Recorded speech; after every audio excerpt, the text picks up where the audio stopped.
Dialectical behavior therapy was created in the 1980s by Marsha Linehan in Seattle, Washington. Today, DBT is taught all over the world. We're two therapists who believe everyone can benefit from DBT skills. I'm Kate. I'm Michelle. And this is DBT and Me. Hello, everyone. Hi, guys. Welcome to Q&A 26. Yes. Which is almost certainly not our 100th episode, but we still need to figure out which one's going to be. Might be the next one. The next Q&A. We have to pay attention, then we can, I don't know, blow little kazoos Do something or something. exciting. And Yeah, exactly.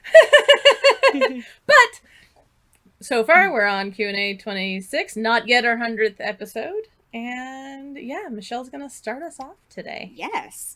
So the first post, I think it was a post in the Facebook group that I'm going to read, says, "Today my head seems to be filled with all sorts of emotions. Last month I applied for a subject access request to get answers to some of the questions I have from childhood. Today I realized that I should have a response this week sometime. I'm feeling rather apprehensive and anxious and have that heavy feeling in my chest. What if it doesn't give me answers? What if it makes me feel like a complete fool and makes me think I'm completely nuts? I'm trying to remain positive in the belief that whatever comes back, I can finally put it all to bed and carry on with my plans for the future. But today has been difficult." It sounds like it was difficult.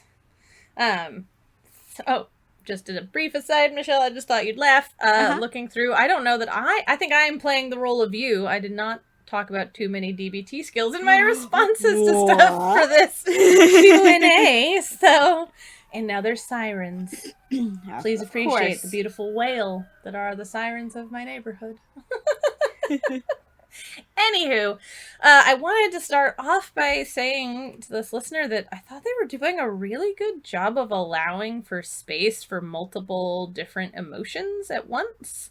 And to an extent, from that really good dialectical thinking, right? This sort of, this is hard, it'll be better afterwards, right? This very much looking at everything that was going on for them. And I thought that was really admirable. So I wanted to point that out first and foremost. And the second thing I wanted to say is whatever answers you get, you're not crazy. It doesn't, I had to actually Google what a subject access. Oh, you looked it up? Because I didn't know what it was at all. I had no idea, but looking at it, it's sort of like a records request, it seems like, from historical stuff. And I don't know exactly what that has to do with this listener's childhood, but I do know that stuff from childhood is hard. Like, especially if there's mysteries of any sort or unanswered questions around your own childhood. It makes sense to be really anxious about that, to be apprehensive and uncertain, because you quite literally don't know what you're going to find, and that stuff can hit hard. So I wanted to reassure this listener and anybody else who's dealing with trying to suss out answers from childhood stuff that, yeah, that's really, really difficult. So don't feel too crazy about that, because it makes sense to have that kind of response. And then the last thing I was thinking was just to tell this person to give themselves time to process. Not necessarily what they meant, but they talk about, whatever comes back, I can just put it all to bed and carry on. And I just want to say that may well be the case, but maybe on not a very fast timeline. So don't rush yourself through whatever it is that comes up in response to whatever answers you get back. That's going to take some time. So try to be gentle with yourself and not necessarily be like, read the stuff that you get back and be like, all right, cool, I know the answers now. Guess that's that. Mm-hmm. I don't know why I'm still feeling upset. It's been a day. Because I suspect it might take more than a day, especially depending on what you find out. So I just wanted to tell them to be nice to themselves, take it easy, and give themselves time to process. Yeah. Yep. I completely agree with all of that. The thing that really stood out to me reading this was when the listener said that they have that heavy feeling in their chest. Mm-hmm. You know, for some people, they are very much in touch with the physical sensations in their body. It's maybe a really strong way that they experience emotions is by having their emotions come up as these strong physical sensations. But for other people, that's something that's really hard to access and get in touch with. And so just having this listener say that there was a heavy feeling in their chest shows me that the apprehensiveness and anxiousness, they were really in touch with that.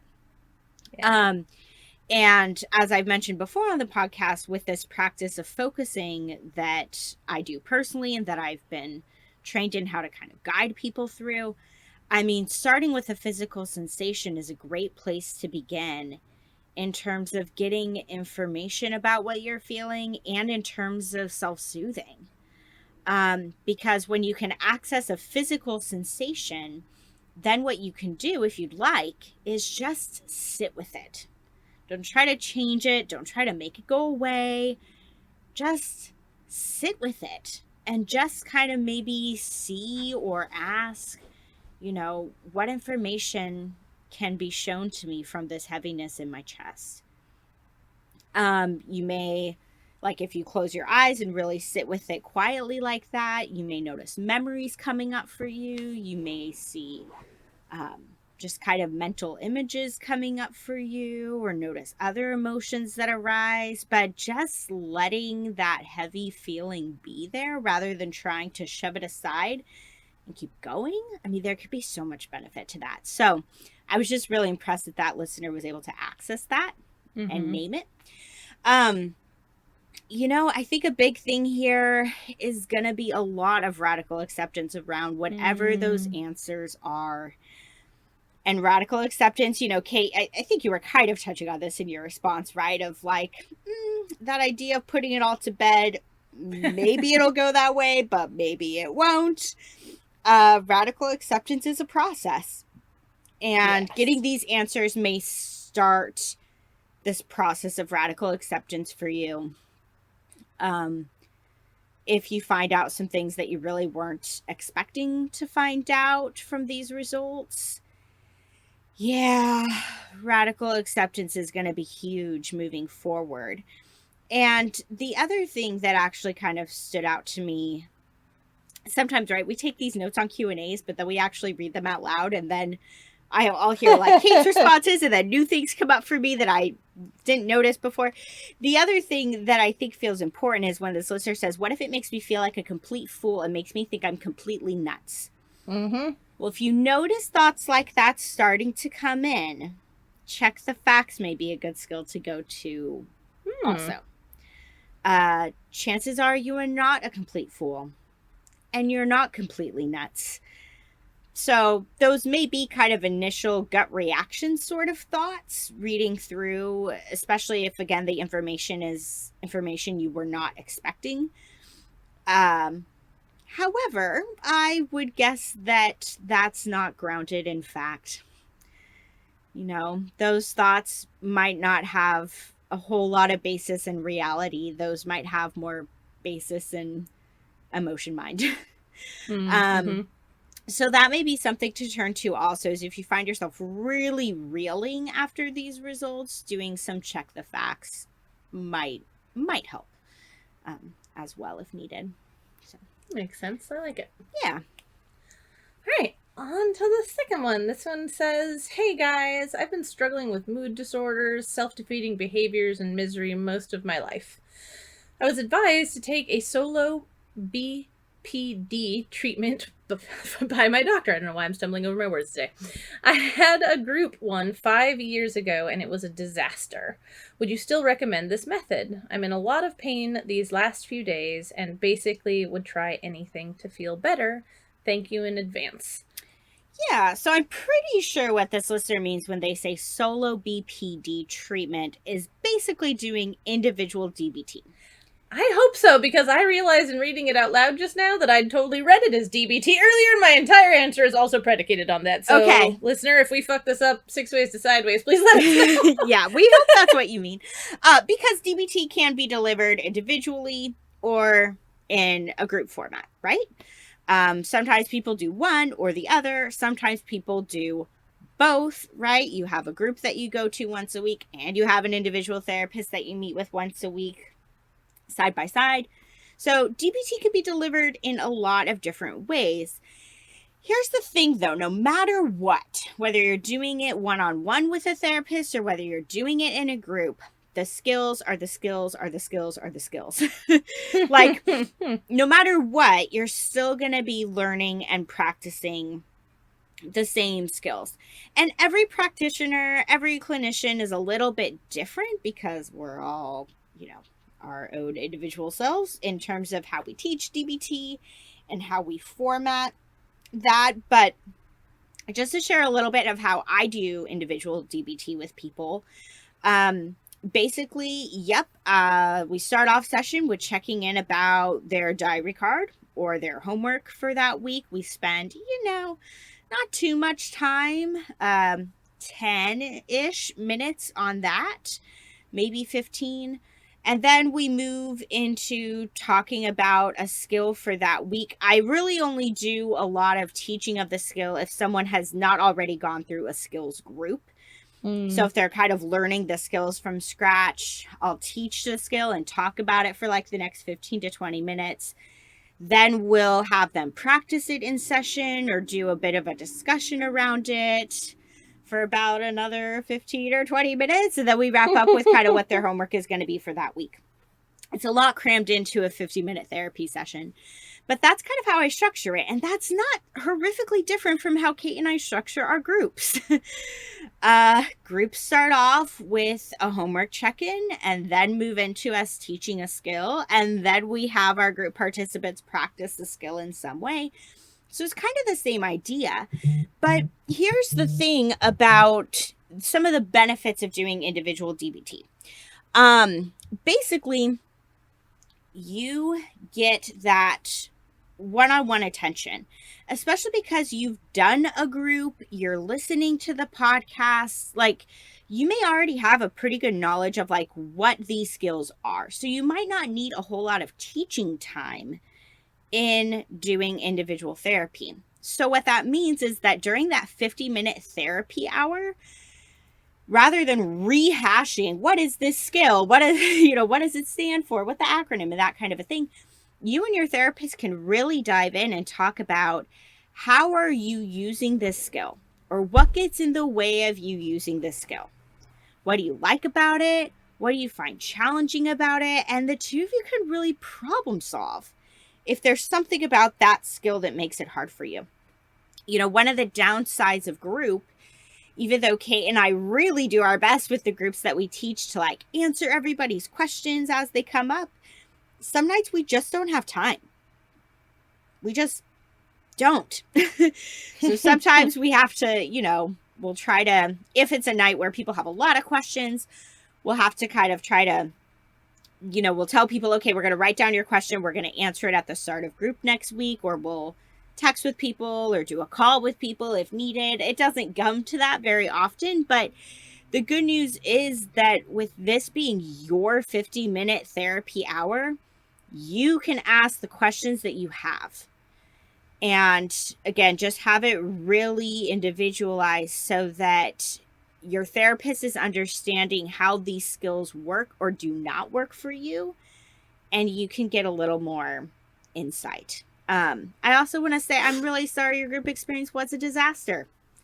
Right? That sucks. We always hope that people have a good experience in group, but every group is different.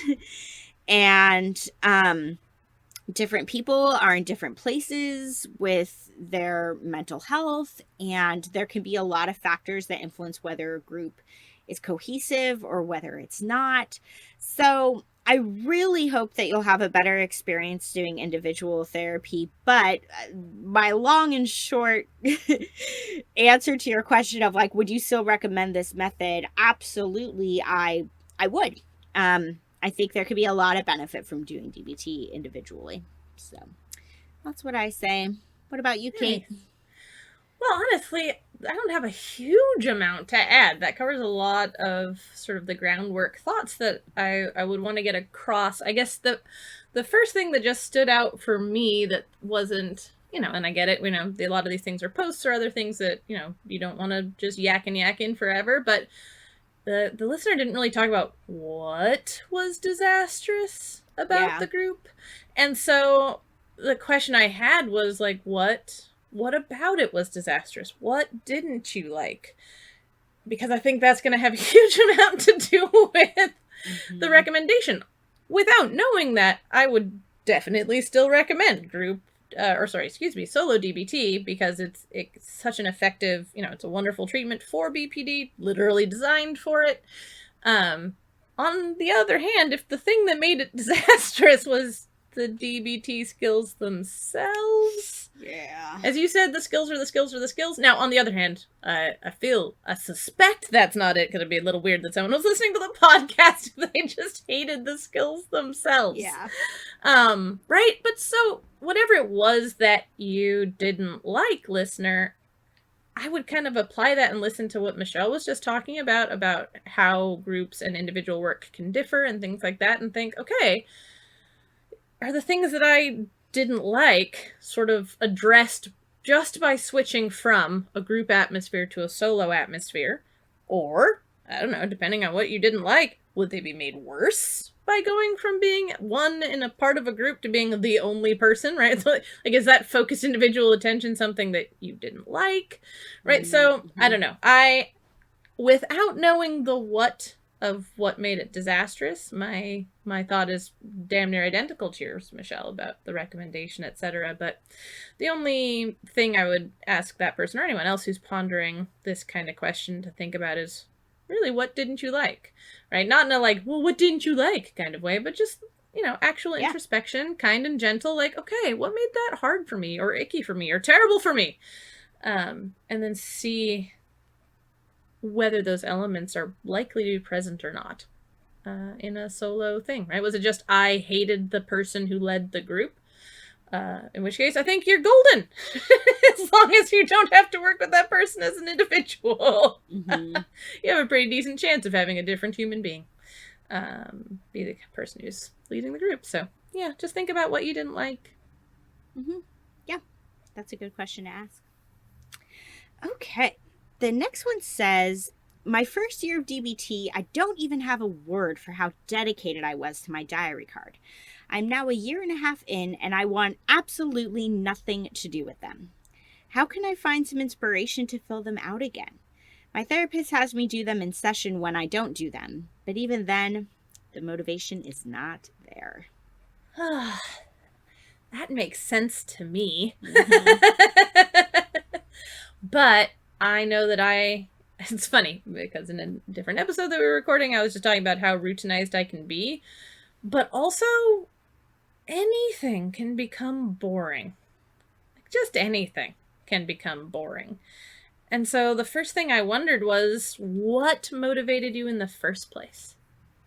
And can you try and tap into that again, right? I can think of so many different motivations for being super dedicated. Everything from I was feeling passionate about tending to my own mental health, and so I was just driven to do whatever I needed to do to try and take care of that, all the way to maybe it was as a part of a group environment, and I don't know about this listener, but I'm prone to trying to be, I don't know, the goody two-shoes teacher's pet, best in the class kind of thing. So I might be very motivated to be like, I did my diary card, look, see, I did it, I'm good, I did the thing. That would be very motivating for me. Whereas it might not be, I might not have that same motivation if I were just working individually with someone, or, right, there's so many different things. And so, amusingly, similarly to the last one, I mostly have questions around this one of what motivated you before? Can you find that again? Another thing that I wonder is if you're shoulding on yourself about doing the diary card. Oh, I should do my diary card tonight. I should do it more often. Right, that sort of thing. I shouldn't put it off so long. Because if you're shoulding all over yourself around it, It makes perfect sense that you don't have motivation. Should steals our motivation, we're actually considerably less likely to do anything that we're telling ourselves we should do. So that occurred to me as a potential reason why this person might be struggling to find that same motivation, is maybe they're shooting on themselves about doing it. And then the last thing, the sort of solid recommendation that I was thinking about, or not solid, potentially solid, is maybe change up what diary card you're using, just to change things up a little bit. Michelle and I have certainly, for various and sundry reasons, spent time online looking at all sorts of different diary cards that exist. There are so many. And let me tell you, there are some that I just look at it and immediately I'm unmotivated. I've never even tried to fill that fucker out. I already don't want to because it just looks daunting. Right? So everything from that to, I will admit, Michelle and I's are probably on the simpler to simplest end of diary cards that I've seen for DBT. Which we, I guess, personally, obviously enjoy, but someone else might be like, what's even the point? This hardly gets any information out of me. Like, this hardly seems worth it to put even any effort or thought into. So maybe see if something about the literal diary card itself is part of what's interfering with your motivation or inspiration. Because I'll tell you what, there's a lot of options. You can definitely find another diary card that's different from the one you're using now. I don't know what you're using now, but there are other ones out there. And so, assuming your therapist, etc., was on board with that, that might be a way you could change it up and find more inspiration. But just a lot of curiosity. I guess that's what I want to, that's what it comes down to. I guess what I'm thinking of is, so often when we fall out of a habit or something that we really want to be doing or that we think we quote unquote should be doing, the first thing to crop up is self-judgment. Like, why am I not doing this? I used to be so good at this. I suck at this now, right? That kind of thing, which is not helpful. That is not going to get you closer to doing the thing again. And so maybe just to shift a little bit in the attitude that you're bringing to it, to genuine curiosity, like, I wonder what changed for me. I wonder why I don't find it as motivating before. Has something changed in my environment? Has something changed in me? Are you less motivated just because you don't need it as much anymore? Right?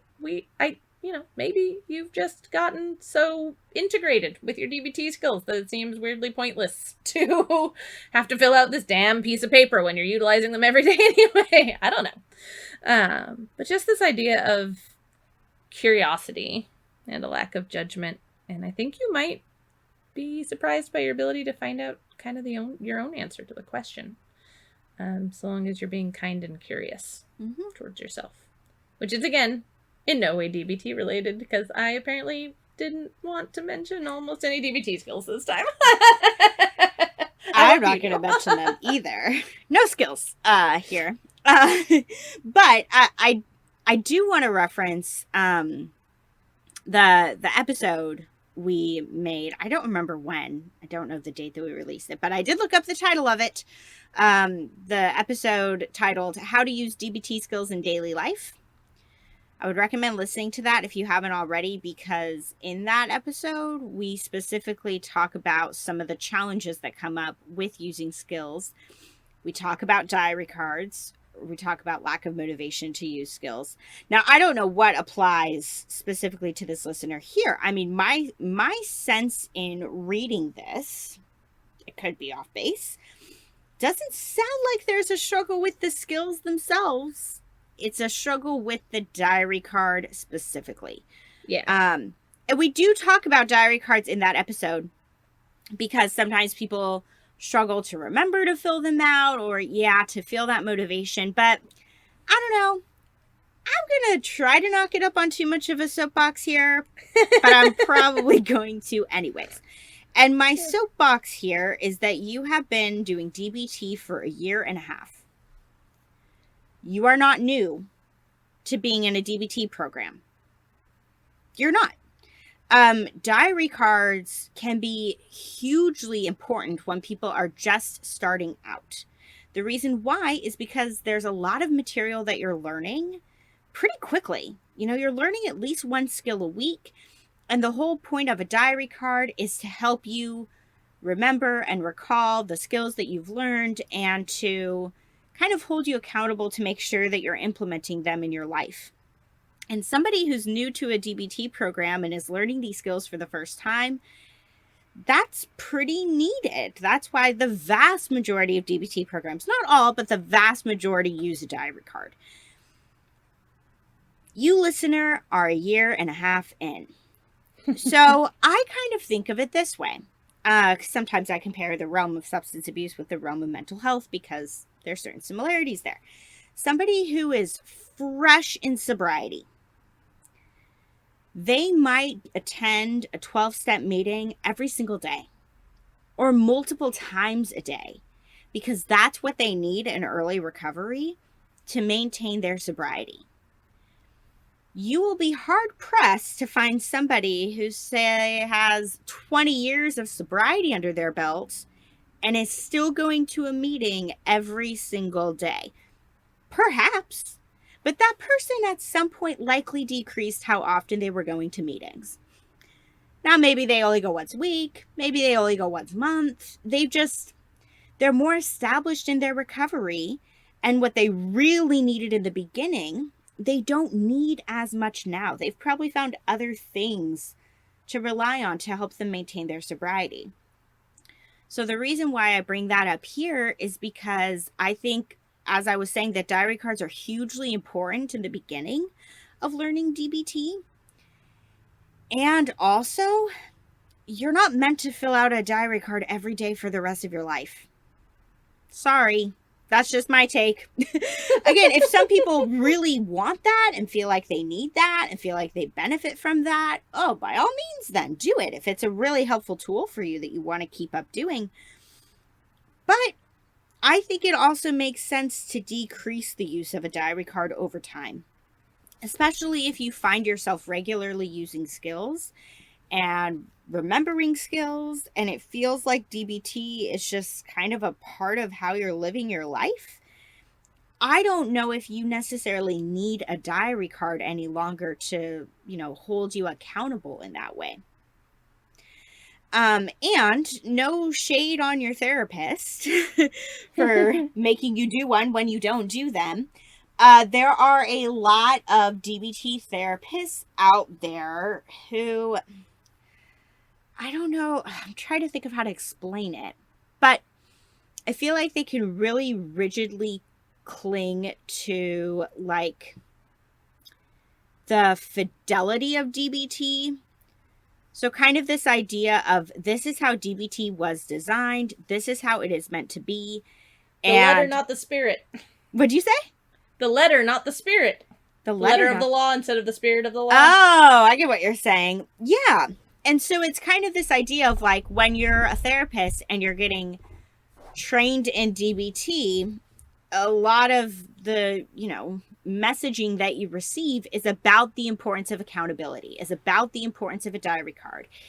And I don't like that this is what's portrayed a lot of times in teaching about DBT to therapists, but kind of having clients portrayed as like, recognizing problem behaviors and recognizing resistance and recognizing that people may, try to skirt around what they're supposed to do with DBT and like not want to use the skills, and that our job as the DBT therapist is to hold them accountable and challenge those behaviors.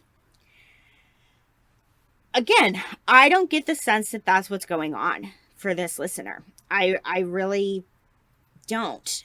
So I think it would be worth talking with your therapist about the diary card. If you haven't shared this with your therapist already, the therapist might be able to sense that you're struggling, right? You're having to fill them out in session and you're showing up with them not being completed. But I would have a frank discussion about what purpose can diary cards be serving for you now? Are you just doing them for the sake of doing them? Is your therapist just having you do them because they were told when they were trained in DBT to have you do them. Like, if we look at this really critically, what are you getting out of this? And I like Kate's idea of maybe changing to a different diary card. That may mix things up for you, but I wonder if, this is really a tool that you need now, and you might not. And I would be fascinated to see how it goes for you to go a week or two without using a diary card. You've been using them for 1.5 years, and lots of diary cards want to be filled out daily. So how would it feel to go a few days with no diary card? And just being open-minded to that. Maybe you realize, oh, snap, I do need that. Or maybe you realize, oh, I do okay without it. And either experience is okay, but just to give you some information.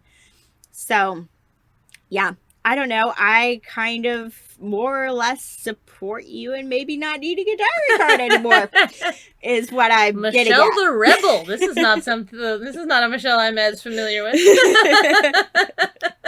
I have a love-hate relationship, I think, with diary cards. And I have a love-hate relationship with how rigidly I think DBT is taught to therapists who therefore then teach it to their clients.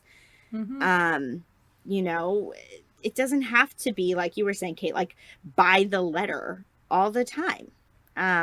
It's okay to be a little more flexible, but there's not always that space. So, yeah. Anyways, those are my thoughts. I like them. All right, on to the last one, I think. Yeah, last one. This one's short, but packs a heck of a punch. It says, Hey, y'all. Looking to see what skills would be best for suddenly losing a romantic partner, as in the romantic partner died. It says, I'm really struggling, and I feel nothing I do will help. Thanks. Yeah, exactly as you put it, Kate. Short post, but that's a really challenging one.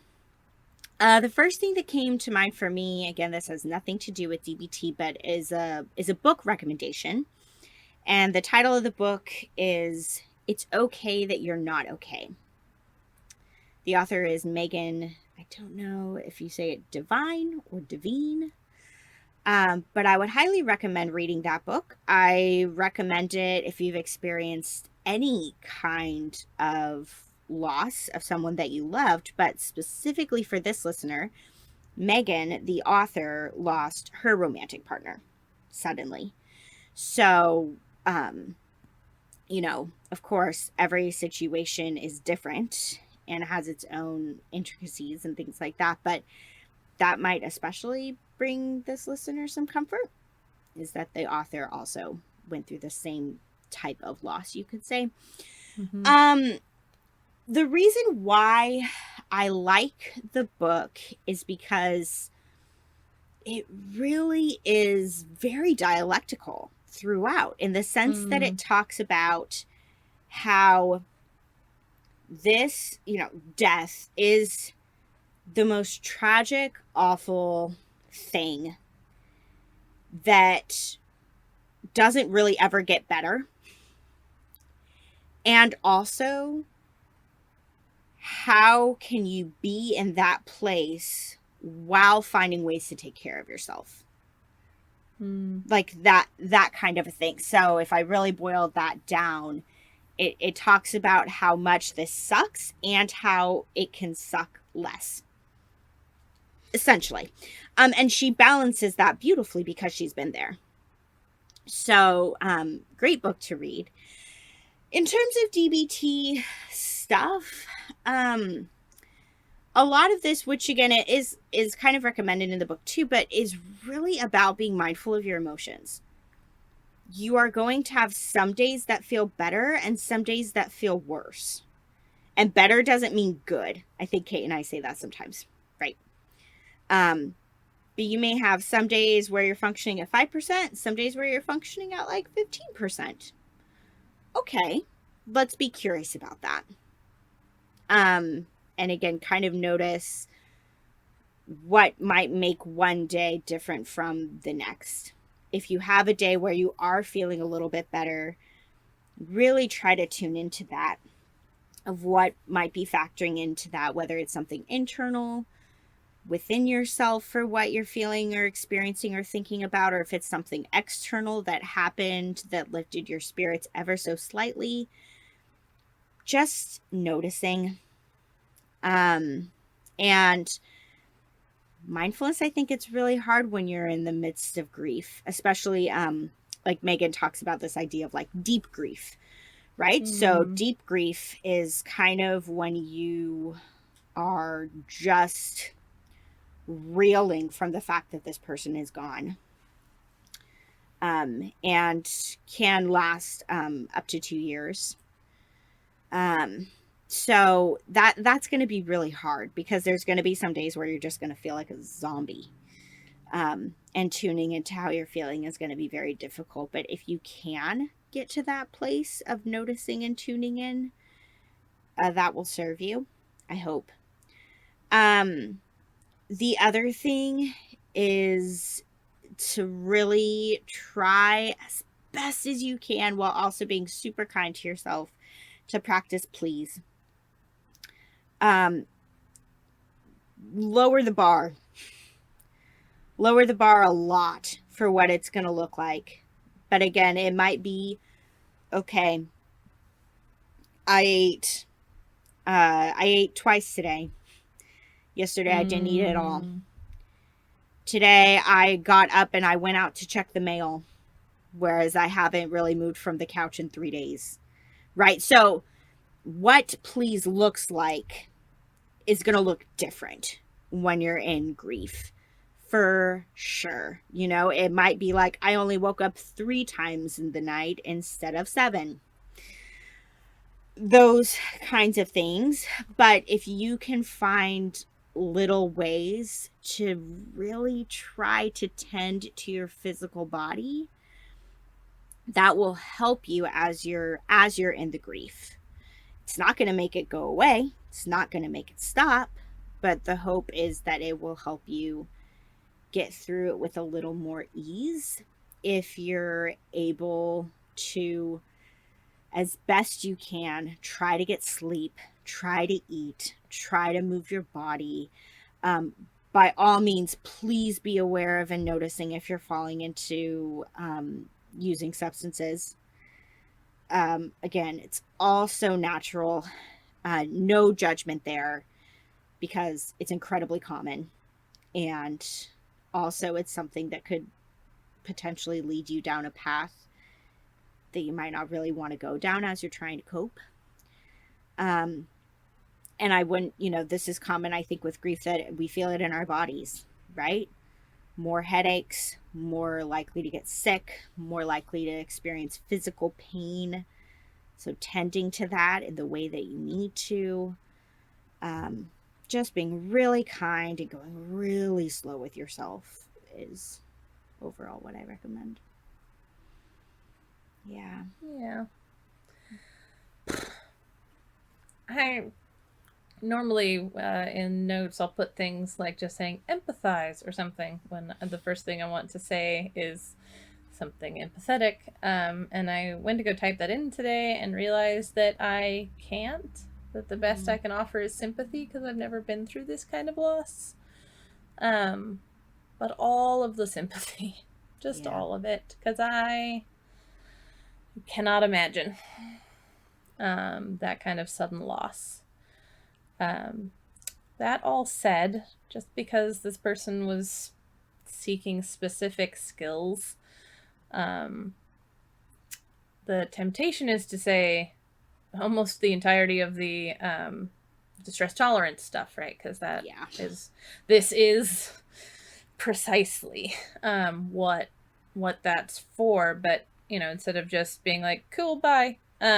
The two that stand out the most for me, with possibly a third, because I'll admit, Michelle, I thought you might mention other ones, so I sort of left it open for you to mention other ones if you wanted to, are radical acceptance. If you haven't already listened to our episodes on radical acceptance, or episode, I think, on radical acceptance, please do. It's not a one and done. Yeah. right? I'm in no way suggesting that you're gonna wake up tomorrow and radically accept that your partner just passed away suddenly and poof, that's fine now. It's gonna be a thing you're gonna have to do over and over and over and over and over and over and over again. It's gonna be a process for a really long time. And it helps.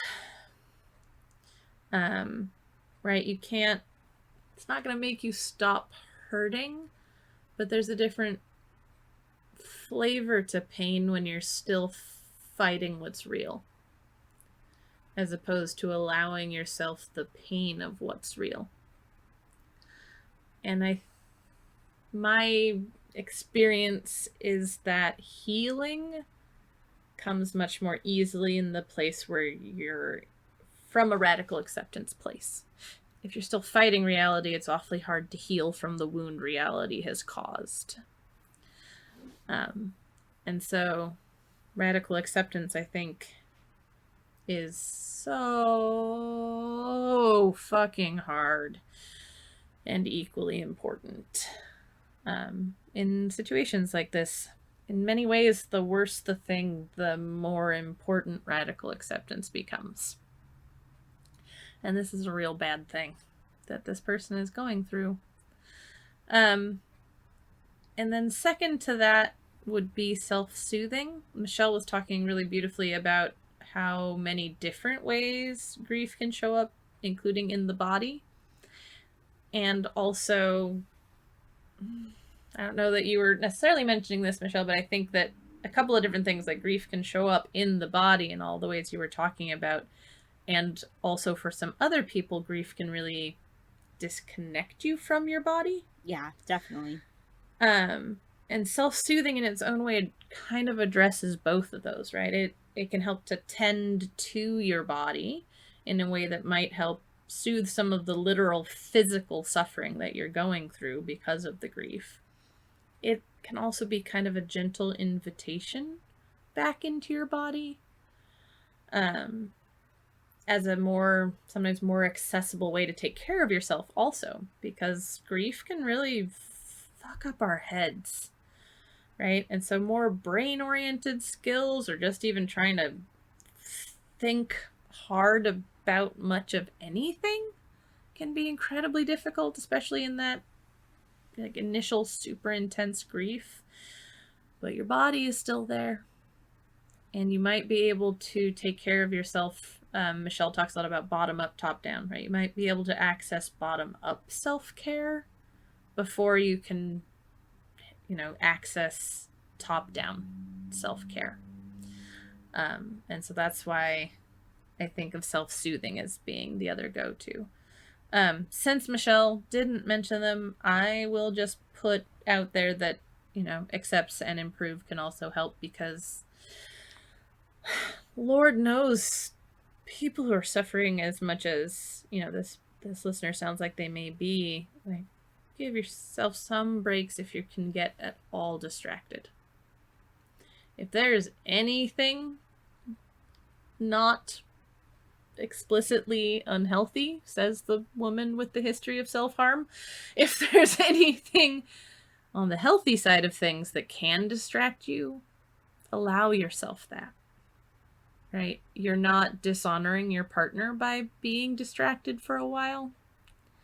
Right? I think there can be this sense during grief that if we put down the grief for even a minute, that somehow we're a bad person. It's like a betrayal of the person who died. Yeah. Exactly. And so I want to mention distraction or distraction techniques, just because you're going to need breaks. You're going to need moments when you're not wholly in your grief and nothing but your grief. And that's okay. That's not a betrayal. That's not a dishonoring thing. That's you making sure there is someone to continue to hold on to that person's memory, right? If you don't take care of yourself, then what, right? Also, ideally, this person cared about you too before they died. they'd want you to have those breaks. They wouldn't want you to just be miserable. So I think those are the ones that come to my mind: are radical acceptance, self-soothing, and anything healthy that distracts you. Yeah. Yep. Yeah. That's all great.